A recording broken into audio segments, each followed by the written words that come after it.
Hello everyone, আজকে আমরা reminder বা ভাগশেষ নির্ণয় থেকে বিগত বছরের কিছু প্রশ্ন আলোচনা করব। তোমরা স্ক্রিনে 4টে অঙ্ক দেখতে পাচ্ছ। প্রশ্ন এমন থাকবে, যে কোনো একটা টাইপের অঙ্ক দিয়ে বলতে পারে যে এটার ভাগশেষ নির্ণয় করো। 4টে টাইপ তোমরা দেখো, 1 নম্বর, এটা 2 নম্বর, নিচে 3 নম্বর এবং এটা হচ্ছে 4 নম্বর। প্রথম টাইপটা দেখো, নিচে 18 আছে, ওপরে 19, তার মানে কত বেশি? 1 বেশি। 2 নম্বর টাইপটা, নিচে 18 ওপরে 19, তার মানে 1 বেশি। তাহলে এই দুটোর মধ্যে ডিফারেন্স কোথায়? তো সেটা হচ্ছে এই পাওয়ারে। প্রথমটার ক্ষেত্রে পাওয়ার দেখো একটা জোড় সংখ্যা বা ইভেন নাম্বার, আর দ্বিতীয়টার ক্ষেত্রে এই পাওয়ারের সংখ্যাটা দেখো একটা অড নাম্বার বা বিজোড় সংখ্যা। 3 নম্বরটা দেখো, নিচে আছে 18 উপরে 17, ডিফারেন্স কত? -1, তার মানে 1 কমে যাচ্ছে। আর 4 নম্বরটা দেখো, এটাও সেম, হরের থেকে লবে 1 কমে যাচ্ছে। আর দুটোর মধ্যে ডিফারেন্স কোথায়? সেটা হচ্ছে এই পাওয়ারে, এটা 12 আছে আর এটা দেখো 13 আছে। তাহলে এই 4টে টাইপের অঙ্ক তোমরা বুঝতে পারলে। তোমাদের এক্সামে এরকমই আসবে, নিচে একটা সংখ্যা দিয়ে দেবে, যে কোনো সংখ্যা, মনে করো এ দিল, আর উপরে দেবে তার থেকে হয় 1 কম, নয়তো বা এমন দিতে পারে যে 1 বেশি। তারপর কি করবে? এদের পাওয়ারে যে কোনো একটা সংখ্যা এন দিয়ে দেবে, এনের মান জোড় হতে পারে, বিজোড় হতে পারে, আর বলবে যে এটা রিমাইন্ডার বা ভাগশেষ নির্ণয় করো। তো 4টে এইরকম টাইপের অঙ্ক যদি থাকে, খাতা পেন ছাড়া দেখেই তোমরা উত্তর করতে পারবে। সেটা কিভাবে একটু দেখে নাও। আমি এগুলো মুছে দিচ্ছি। আগে দেখো, এই ধরনের অঙ্ককে কনভার্ট করো একদম বেসিক ন্যূনতম মান থেকে। একবার দিয়ে আমরা 2, 3 নিয়ে এই ফরম্যাটে বসে একবার ট্রাই করে দেখি। দেখো, যেহেতু উপরে 1 বেশি আছে, আমি উপরে 3 নেব, নিচে 2 দেব, আর 3-এর পাওয়ারে যেহেতু 12 একটা জোড় সংখ্যা, আমি একটা ছোট জোড় সংখ্যা 2 নিলাম। তাহলে 2 নম্বর অঙ্কটার ক্ষেত্রে কি হবে?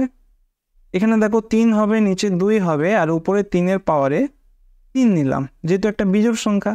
3 নম্বর টাইপকে কিভাবে লেখা যায় দেখো, যেহেতু উপরে 1 কম আছে, তাহলে উপরে 2 নিলাম, নিচে 3 নিলাম, আর 2-এর পাওয়ারে স্কোয়ার নিলাম। যেহেতু 12 একটা জোড় সংখ্যা, আমি সর্বনিম্ন জোড় সংখ্যাটা এখানে নিয়েছি। আর 4 নম্বর টাইপকে কিভাবে লিখবো? নিচে 3 দেব, ওপরে 2 দেব, আর 2-এর পাওয়ারে কিউব দেব। এবার এটা ভাগ করে দেখো, 3 স্কোয়ার মানে কত? 9।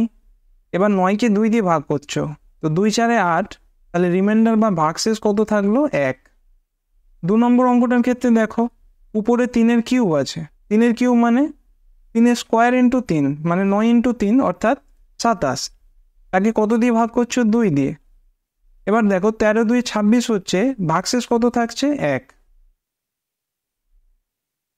3 নম্বর টাইপটা দেখো, উপরে আছে 4, নিচে আছে 3। এবার 4কে তুমি 3 দিয়ে ভাগ করছো, রিমাইন্ডার বা ভাগশেষ কত থাকবে? 1। তাহলে প্রথম এই যে 3টে টাইপ দেখলে, প্রত্যেকের ক্ষেত্রে কিন্তু ভাগশেষ তোমার 1 থাকছে। আর 4 নম্বর টাইপটা দেখো, উপরে কত আছে? 2-এর কিউব মানে 8, আর নিচে কত আছে? 3। এবার দেখো, 8কে যদি 3 দিয়ে ভাগ করো, সেটা কত হবে? 3 2 6, আর এখানে কত বাকি থাকছে? 2। অর্থাৎ এই ক্ষেত্রে রিমাইন্ডার দেখো 2 হচ্ছে, 1 হচ্ছে না। তাহলে তোমরা নোট ডাউন করে রাখো যে এখান থেকে তোমরা কি জানতে পারলে। প্রথম টাইপটা, অর্থাৎ এমন অঙ্ক থাকবে হরের থেকে লব 1 বেশি, আর উপরে দেখো 12 থাকুক বা এখানে 13 থাকুক, যে কোনো পাওয়ারের ক্ষেত্রে এদের রিমাইন্ডার কত হবে? 1। আর 3 নম্বর আর 4 নম্বর ক্ষেত্রে কি হচ্ছে?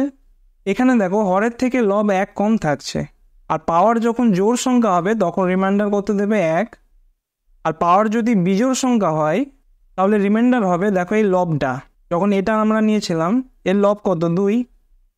তাহলে রিমাইন্ডার হচ্ছে যেটা লব সেটাই, বা এমনও বলতে পারো হর থেকে 1 বিয়োগ।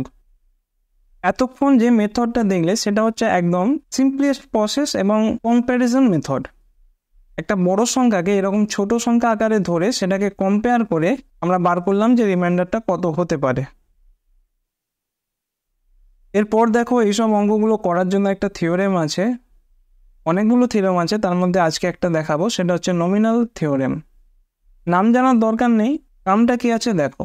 মনে করো কোনো সংখ্যা নিচে এ আছে, আর উপরে অর্থাৎ লবের জায়গায় এমন একটা সংখ্যা ax + k,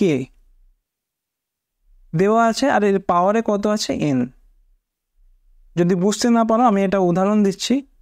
মনে করো নিচে আছে 13 আর উপরে আছে 27, তো 27টাকে আমি এভাবে লিখতে পারি 26 + 1, এবং এর পাওয়ারে যে কোনো একটা সংখ্যা থাকতে পারে n বা 2n, জোড় বা বিজোড় যে কোনো সংখ্যা, ঠিক আছে। তো 26টাকে কেন এভাবে লিখলাম, কারণ এটা হচ্ছে 13-র একটা গুণিতক, আর এখানে k এর মান কত ধরেছি 1। তাহলে বুঝতে পারছো যদি এরকম কোনো একটা ফরম্যাট থাকে তাহলে অ্যাকর্ডিং টু নমিনাল থিওরেম এদের রিমাইন্ডার কত হবে না, যেটুকু বাকি ছিল k তার পাওয়ারে n। তার মানে আমরা এখানে যে অঙ্কটা এক্সাম্পল হিসাবে নিয়েছি এটার ভাগশেষ কত হবে, এখানে k এর মান কত 1 আর তার পাওয়ারে n। এবার আগের যে অঙ্কগুলো ছিল সেগুলোতে অ্যাপ্লাই করা যাক। প্রথমটা কত, উপরে 18 + 1 নিতে পারি, নিচে তো 18 আছে আর এর পাওয়ারে কত আছে 12, তাহলে এর রিমাইন্ডার কত হবে, এখানে k এর ভ্যালু কত 1, তাহলে 1^12। দ্বিতীয় অঙ্কটার ক্ষেত্রে দেখো একেও কি করতে পারি 18 + 1 হিসাবে লিখতে পারি, তার পাওয়ারে কত আছে 13, নিচে 18, তাহলে এর ক্ষেত্রে রিমাইন্ডার কত হবে, k এর ভ্যালু হচ্ছে 1 আর এর পাওয়ারে কত থাকবে 13। 3 নম্বরটা দেখো নিচে কত আছে 18, উপরে আছে 17, এই 17 সংখ্যাটাকে কি ওইভাবে লেখা যায়, 18 - 1 লেখা যায়, তো এর পাওয়ারে কত আছে 12। এটার ক্ষেত্রে রিমাইন্ডার কত বলো তো, এর মান এখানে -1, তাহলে -1 তার পাওয়ারে কত থাকছে 12। আর 4 নম্বর যে টাইপটা এটার ক্ষেত্রে রিমাইন্ডার কত হবে, -1 তার পাওয়ারে হচ্ছে 13। এবার দেখো প্রথম থেকে 1 এর পাওয়ার 12 মানে কত, এটা 1, 1 এর পাওয়ার 13 মানে এটা 1, -1 এর পাওয়ার 12 এটার মানে কত 1 হবে, আর -1^13 এটার মানে কত -1। এবার এখানে মনে রাখতে হবে যে রিমাইন্ডার কখনো -1 হতে পারে না। তাহলে এখানে -1 কেন ধরা হচ্ছে, যাতে তোমরা ক্যালকুলেশনটা আরও ইজিভাবে করতে পারো। তো যখনই দেখবে রিমাইন্ডার এরকম মাইনাসে এসছে তখন কি করবে, এই 18 থেকে সেই রিমাইন্ডারটা বিয়োগ দিয়ে দেবে, তো সঠিক উত্তর হবে 17। এখানে তোমাদের একটা পয়েন্ট নোট করতে হবে, মনে করো -1 এর পাওয়ারে কত আছে স্কোয়ার, মানে একটা জোড় সংখ্যা, তো এটার মানে কত -1 × -1, দুটো -1 এর গুণফল মানে কত +1, আর -1 এর যদি কিউব করে দিই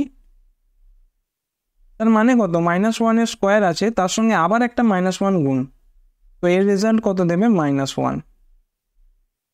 তো এখান থেকে তোমাদের নোট করে রাখতে হবে যে -1 এর পাওয়ার যদি n হয়, যেখানে n একটা বিজোড় সংখ্যা, তাহলে তার রেজাল্ট কত হবে -1। আর যদি -1 এর পাওয়ারে 2n থাকে, একটা জোড় সংখ্যা হয়, তাহলে তার রেজাল্ট কত দেবে +1। এরপর আমরা কিছু অঙ্ক আলোচনা করব। দেখো 4^13 আছে আর 3 দ্বারা ভাগ করছো,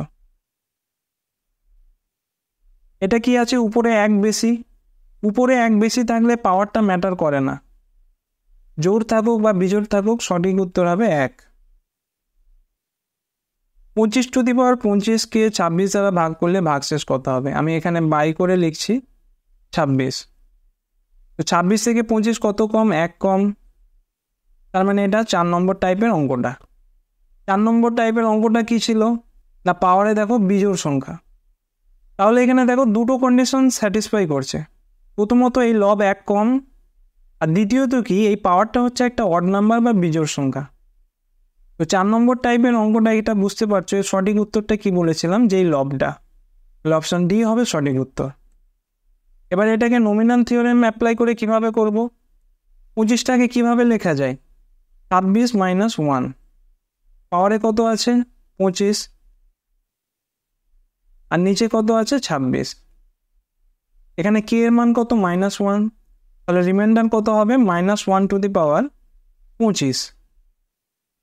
এবার এর আগের অঙ্কে দেখলে -1 এর পাওয়ার যদি একটা অড নাম্বার হয় বা বিজোড় সংখ্যা হয় তার রেজাল্ট কত দেবে -1।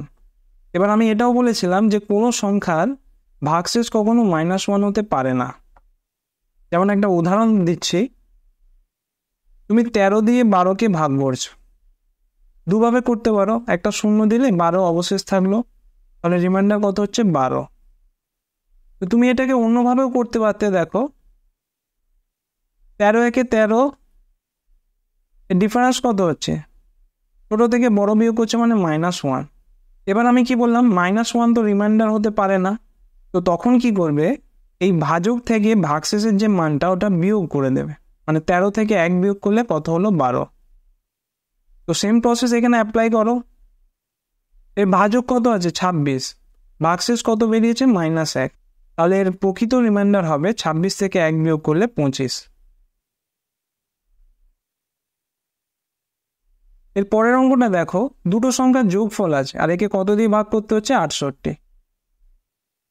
এবার লবে দেখো প্লাস আছে, দুটো সংখ্যা আছে, নিচে হর একটা আছে, তো এটাকে ভেঙে লেখা যায়। প্রথমত কি 67 নিচে হচ্ছে 68, আর দ্বিতীয়ত কি আছে 67/68। এবার প্রথমটা একটু লক্ষ্য করো, উপরে কত কম আছে -1, পাওয়ার কত আছে বিজোড় সংখ্যা, তাহলে এই নমিনাল থিওরেম অ্যাপ্লাই করে রিমাইন্ডারের মান কত হচ্ছে -1/67 প্লাস দিলাম।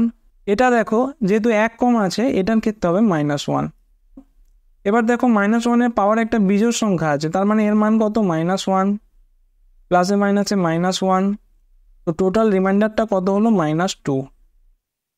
এবার আমি কি বলেছিলাম, কোনো সংখ্যার রিমাইন্ডার মাইনাস হতে পারে না, তাহলে তখন কি করতে হবে, ভাজক বা এই হর যেটা আছে সেখান থেকে বিয়োগ দিতে হবে। তো 68 থেকে 2 বিয়োগ দিলে সঠিক উত্তর কত হবে 66। অপশন সি হবে কারেক্ট অ্যান্সার।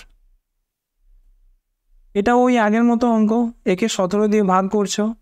প্রথমটা দেখো 4 নম্বর টাইপ, মানে -1/27 হবে রিমাইন্ডার।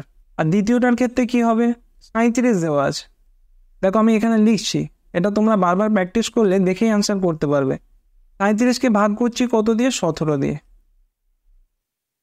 এবার 37কে একটু ঘুরিয়ে লেখো, 17 দিয়ে ভাগ যাবে এমন কোন সংখ্যা 37-এর কাছাকাছি আছে 34। আর কি থাকছে 3 থাকছে, নিচে কত থাকছে 17। এর পাওয়ারে কিছু নেই মানে 1 ধরবো, তাহলে নমিনাল থিওরেমটা বুঝতে পারছো, এখানে কে এর মান কত 3, তবে রিমাইন্ডার কত হবে 3/1 বা 3। তো এখানে আমি 3 মানটা বসিয়ে দিলাম।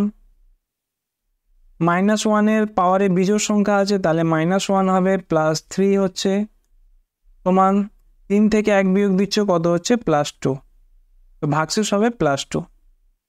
অ্যান্সার যদি প্লাস পেয়ে যাও তাহলে আর ঘাঁটাঘাঁটি করবে না, যখন মাইনাস পেয়ে যাবে তখন কিন্তু হর থেকে বিয়োগ করে দেবে, এটা মনে রাখবে। 2/35কে 33 দ্বারা ভাগ করলে ভাগশেষ কত থাকবে। দেখো অনেক প্রশ্ন এমন ঘুরিয়ে দিতে পারে, 2 এর পাওয়ারে কত আছে 35 আর নিচে আছে 33।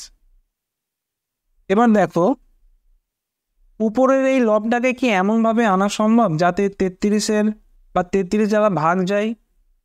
যদি পাওয়ারগুলো মনে করতে পারো তাহলে 2/5 মানে কত হচ্ছে 32, তো ওটাই আমি এখানে লিখব। 2/5 নিয়ে নিলাম, বাকি কত থাকছে 7 আর নিচে হচ্ছে 33, তাহলে উপরে কত হলো 32, তার পাওয়ারে 7 আর নিচে হলো 33। এটা কত নম্বর টাইপ একটু লক্ষ্য করো, লবটা হরের থেকে 1 কম আর পাওয়ারটা হচ্ছে বিজোড় সংখ্যা, তার মানে 4 নম্বর টাইপ, যার উত্তর হবে লব অর্থাৎ 32। অপশন একটু ভুল আছে, 3 নম্বর অপশনটা এখানে 32 করে নাও, তো অপশন সি হবে কারেক্ট অ্যান্সার। 17/200কে 18 দিয়ে ভাগ করছো, ভাগশেষ কত পাবে। এটা তোমাদের হোমওয়ার্ক থাকলো, অঙ্কটা দেখা মাত্র তোমরা উত্তর করতে পারছো কিনা কমেন্ট সেকশনে জানিও।